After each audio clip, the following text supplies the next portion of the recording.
Adrian Bajrami ka debutuar mbrëmjen e së hënës me përfaqësuesen e Zvicrës në ndeshjen që ky e fundit barazoi me shifrat 0-0 ndaj Slovenisë. Për Bajramin ishte ndeshja e parë me Helvetët që pasi hoqi dorë nga ndërshtetësia shqiptare dhe braktisi kombëtare në Kuqezi në muajin shtator.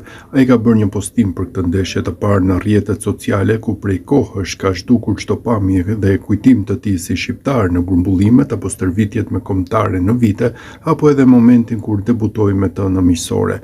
Edhe pse ai qartësisht nuk e ndjen veten shqiptar, futbollistë të kombëtares shqiptare nuk kanë nguruar ta përgëzojnë futbollistin për këtë ndeshje të tij të parë me ngjyrat e Zvicrës.